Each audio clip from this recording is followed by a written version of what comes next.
Hi everyone. This is going to be the second to last lecture. We only have one more after this, which is going to be the review for your final exam. But this is going to be the second to last lecture for the Kinesiology 376 class, the undergrad biomechanics class. And for this lecture, we're going to be talking about the neural mechanisms of control. Essentially, we're going to be kind of going into the central nervous system and the characteristics of that and the structures and kind of some of the concepts that are used and needed for kind of normal human motion. We already talked a little bit about variability, so kind of keep that in mind when we're looking at these neural mechanisms. Obviously, these are going to have a little bit of complexity to these. So, some basics. There are two parts of the nervous system as far as we are concerned. There's the central nervous system, which is your brain and spinal cord, and the peripheral nervous system. This is the nerves carrying info to, which we consider to be afferent or afferent, or away, efferent. Good way of memorizing that, away, efferent, exit, okay? So away from, which would be our efferent nerves and our efferent signals from the CNS, our brain and spinal cord, okay? Our central nervous system does most of the heavy work as far as processing, and our peripheral nervous system deals more or less with the transmission and communication between, our central nervous system and our limbs, our organs, whether it's the reproductive system, the cardiovascular system, the pulmonary system, endocrine system. That's our PNS's job, okay? So the transmission of information involves ascending and descending pathways. Our ascending pathways are our sensory pathway. These deal with the senses, either from our eyes, ears, taste buds, anything like that. That's our sensory pathway. And our descending pathway is our motor pathway. So the signals from our brain and spinal cord that are directing movements go through our descending pathway to our peripheral nervous system. But not all nerve impulses make it to the brain. These are our reflexes. These are involuntary actions.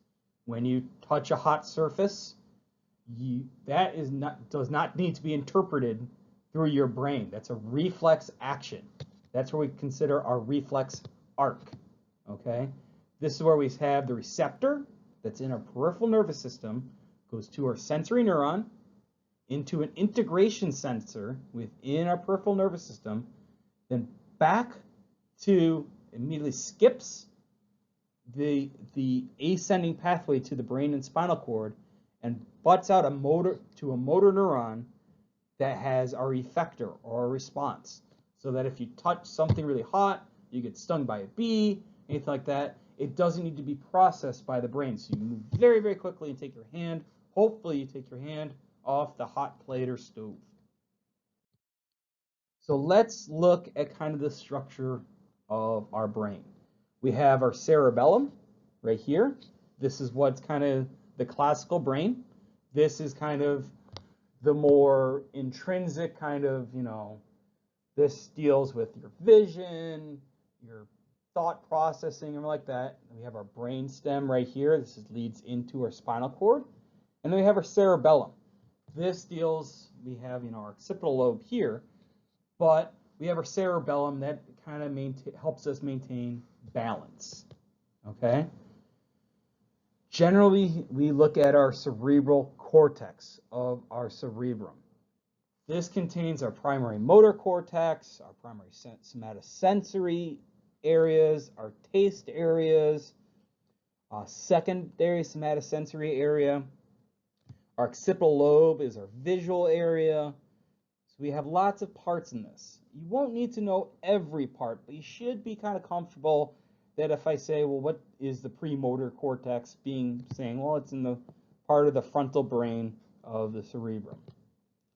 In our cerebral cortex, we have our different sensory areas, our primary and secondary somatosensory area.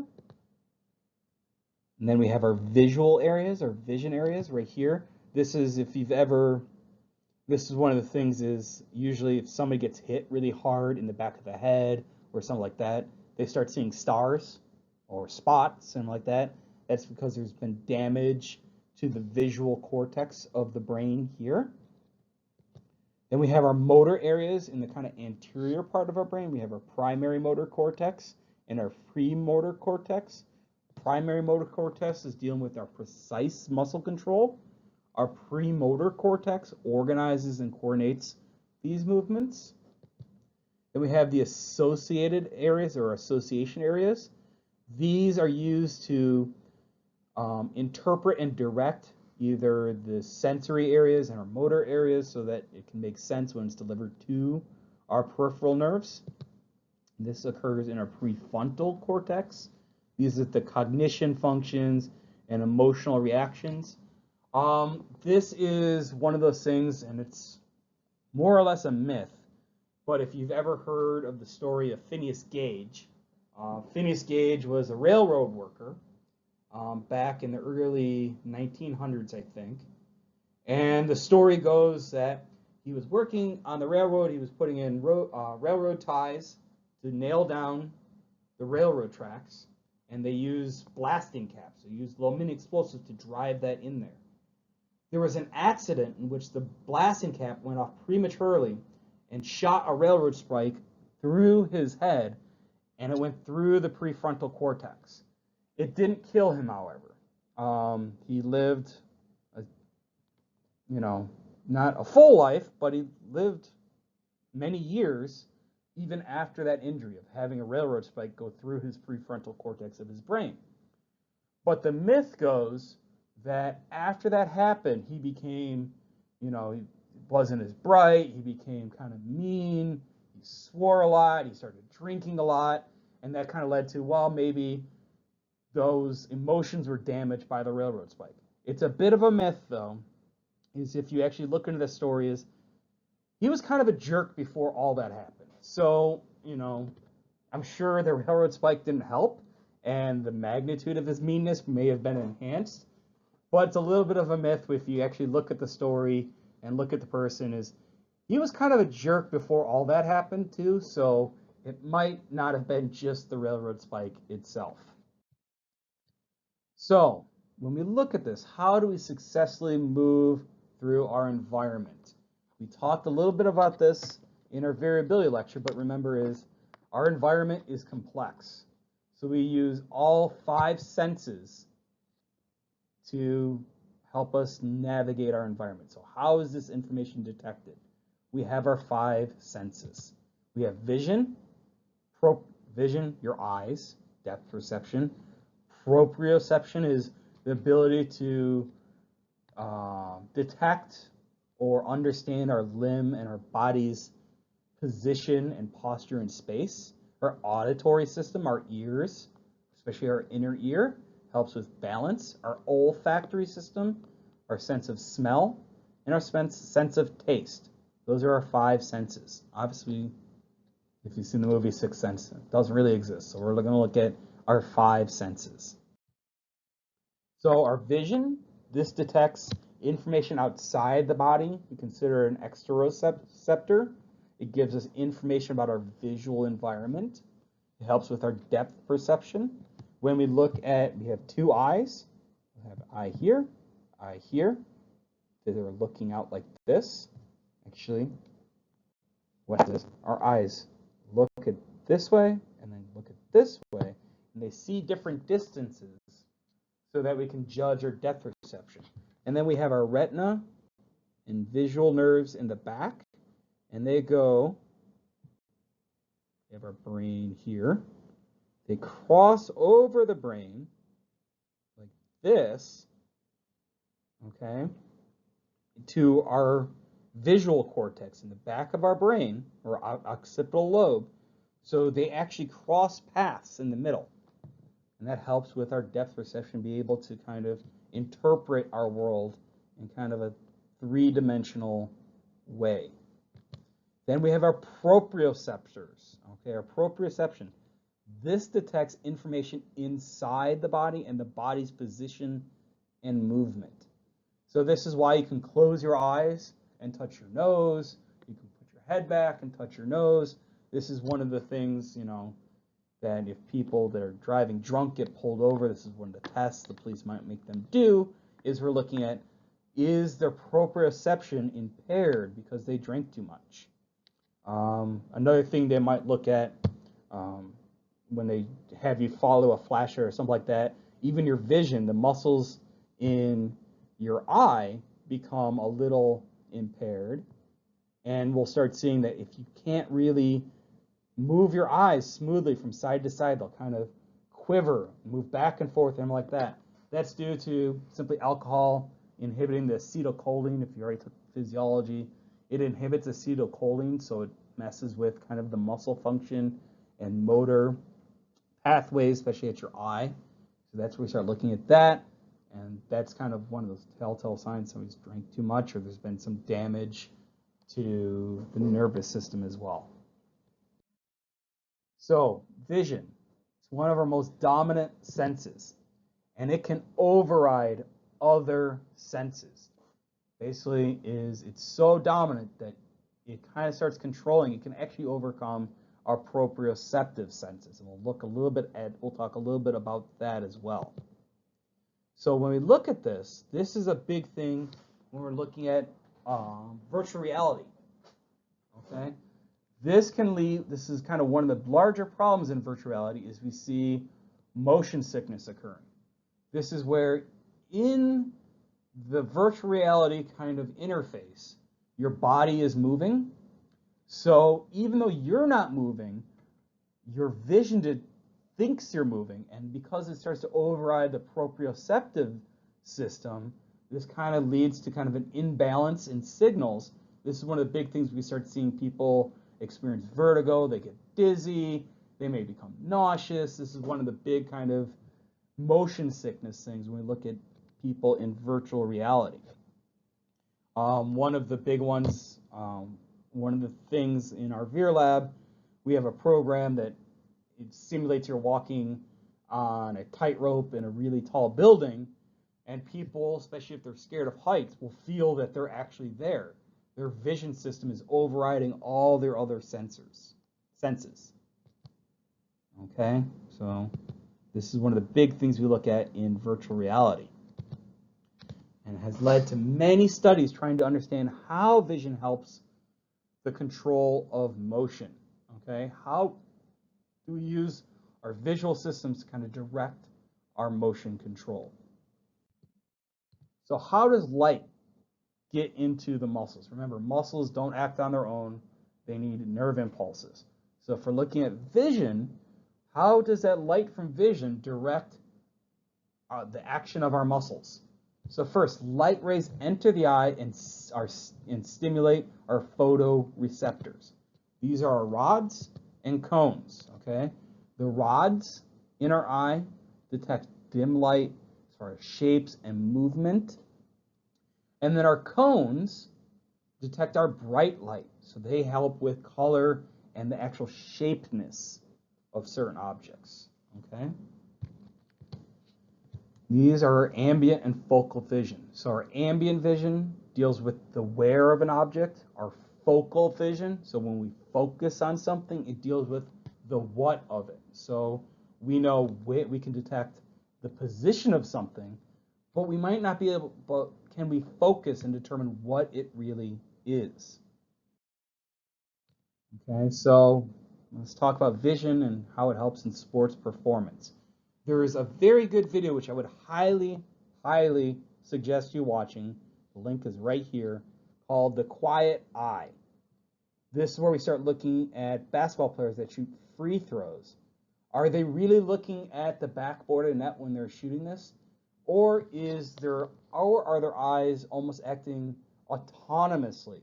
So they're able to judge the distance from where they are to the basket and be able to almost autonomously calculate what angle they should throw the ball at to get a basket. So relating to vision, write down exactly how you would teach someone to putt. What would you tell them to look at before, during, and after their swing? If they have to keep all this information in their head, does that make it harder to swing? Do they give like information overload? Same thing with a free throw. So once again, this link right here is a very, very good link to kind of learn about the quiet eye. What about the ability to avoid or intercept an object? This is imperative in activities of daily living and sporting activities as well. You're walking on the sidewalk on campus, not lately, but hopefully soon, and you have to kind of actively avoid other people on the sidewalk. Football players have to be able to judge the distance of a ball so they can either catch it or intercept it. This is where we start looking at tau, T-A-U. Tau is an optical variable that defines the time to contact. So we're able to judge with our depth perception where an object is and understand how it's moving and how we are moving so that we can detect the time to contact with that object. This was developed by David N. Lee and colleagues, and they have shown that tau is used to control movement in a wide range of activities. Either when you're driving your car, being able to detect when you should apply the brakes. If you're any sort of sports, especially if you're doing long jump skiing, is being able to detect how fast that ground is getting back to you so you can prepare for landing. In gymnastics, how high are you from the trampoline? Can you complete that second tumble? And even we look at birds and them being able to hunt. These are egrets right here, and they are very good at determining how far they are above from the water and being able to detect the distance to the fish they're trying to catch when they enter into the water. So back to our original question. How do we successfully move throughout the environment? As in, how is this information detected? Remember from our variability class, we routinely traverse a very complex environment with hopefully ease, sometimes without even thinking about it. So how is this information detected besides just our vision? The process of directing attention to the appropriate visual information is called visual search. When scanning the environment, we often fixate on many different objects, and this is used to pick up relative information. Hopefully you watched that quiet eye video. It was a little bit too long to kind of watch through this PowerPoint. It'd be a lot of silence and everything like that, so I hope you've watched it on your own time because it's kind of important. But what was the point of their training technique? So let's look at this. A novice does not know where to focus their attention. This leads to poor performance. An expert, however, knows to focus where and how to focus their visual attention prior to their activity.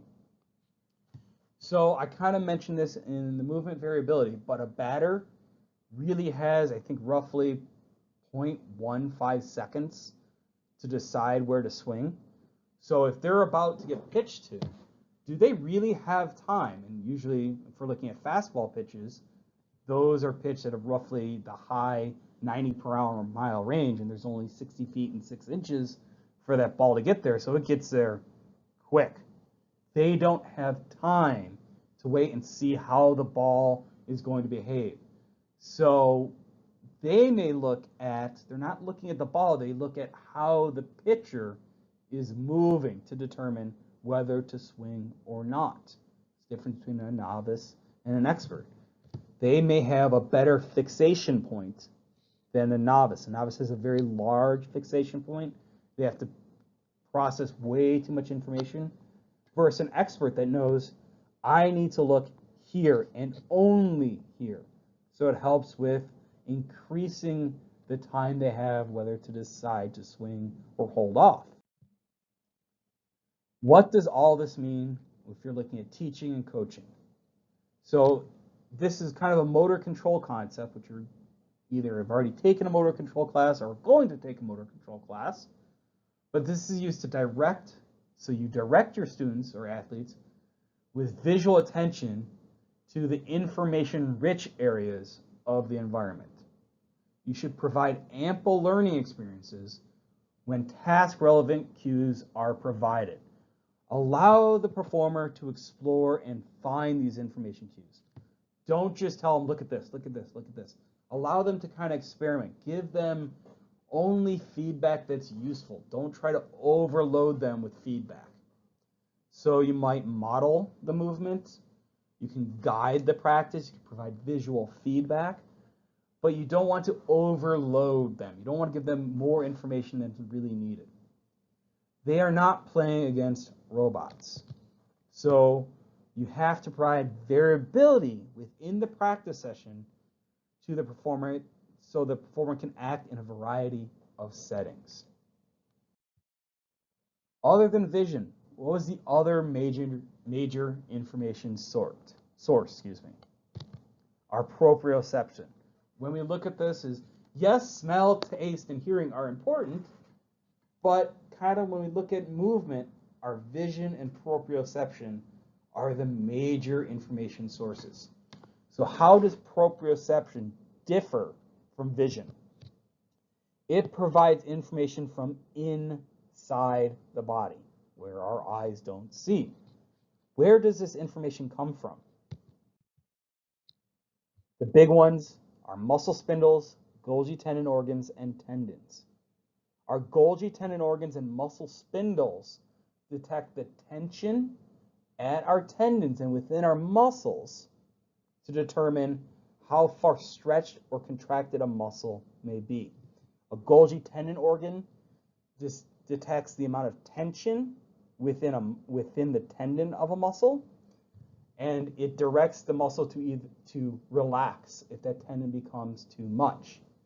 Our muscle spindles detect tension and pressure within the muscles themselves and delivers a contraction response if either of those get too big or too small. So receptors in the muscles, tendons, and joints, especially within our inner ear, provide internal information about the movement. Specific to muscle stretching is sensed by our Golgi tendon organs and muscle spindles. Okay, this might be extremely important for the exam. Some other receptors in your vestibular system. This is your inner ear. We have the otolithic organs. These detect linear acceleration, and the semicircular canals of your inner ear detect angular acceleration. Then we have our joint receptors as well that detect acceleration as well.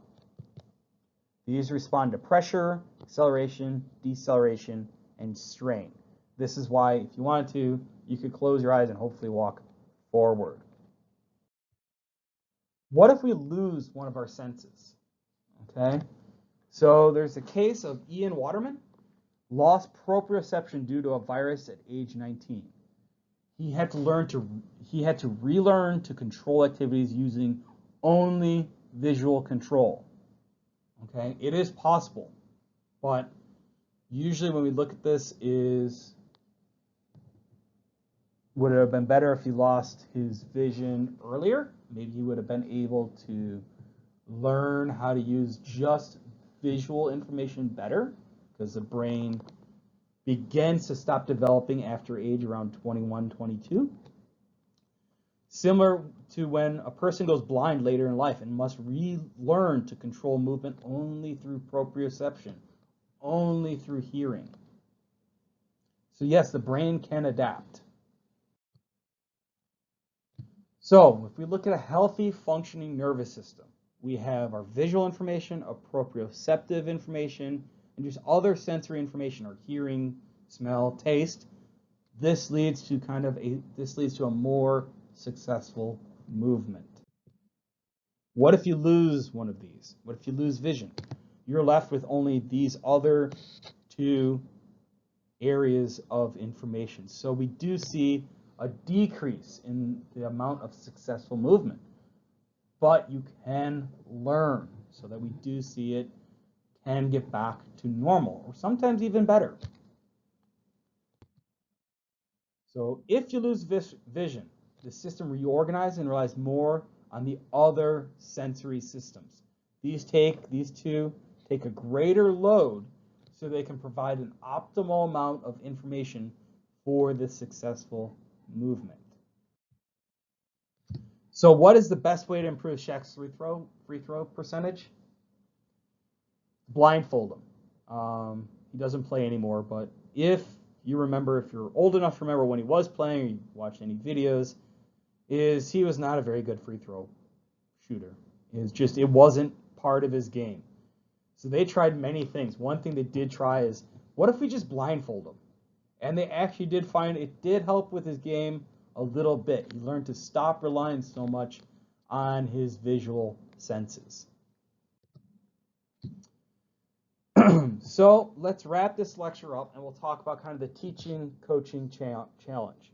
This is going to be very hard for you, but once again, is if you've got some roommates, you've got a brother, sister, dad, mom, boyfriend, girlfriend, dog. If your dog's up for, you haven't played with him in a while and he's getting kind of bored. Using your newfound knowledge of how visual and proprioceptive information is used to control movement, describe how you would teach a novel skill to a 5th grader. Practice this out on a brother, sister, your dog, boyfriend, girlfriend, wife, husband, anybody that you have access to. This might be important for your final exam, okay, where there may be a short essay question of how would you teach a movement to somebody, okay? You may be given your choice on the skill that you're trying to teach. So understand the reorganizing of following How about this? How can we determine how each system contributes to successful locomotion? Good science would say perform the activity with all the systems intact. Then we manipulate each system one at a time and see how the performance changes.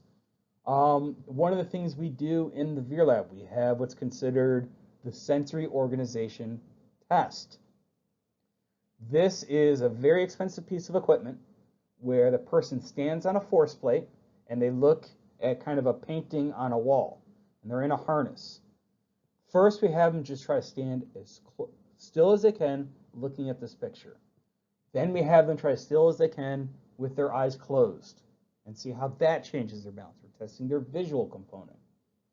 Then they stand with their eyes open, but the floor moves. So now we're looking at their vestibular and somatosensory system. Then we have them close their eyes while the floor moves again. Then we have them close their eyes or open their eyes while the surroundings move. Then we have them open their eyes while their surroundings move and the floor moves. So we're slowly manipulating one of these systems to see if there's any damage or any impairment in one of those. So that's how we manipulate these systems. For vision, we can use virtual reality or the SOT. Proprioception, we can use muscle tendon vibration. For a vestibular system, we can use electrical stimulation as well. Okay, there's lots of tools we can use. So keep these in mind for possibly an essay question on the final. So this is the last true lecture of the semester. Once again, I hope that these have been helpful. I know it's harder to do this away from a classroom where it's easier to ask questions. You can stop me while I'm talking. You might see my flailing hand movements when I'm trying to explain something. So it's a little bit harder, and I understand that, but I hope these have been helpful for you. I've already sent out an email by the time you're watching this that my office hours have changed, and please, if any of this is difficult, please get in touch with me. We can do a personal Zoom meeting. We can talk over office hours before you take your final exam, because that's the last exam. I want you guys to all do well. So I hope this was helpful, and obviously if you have any questions, please get in touch with me. Goodbye.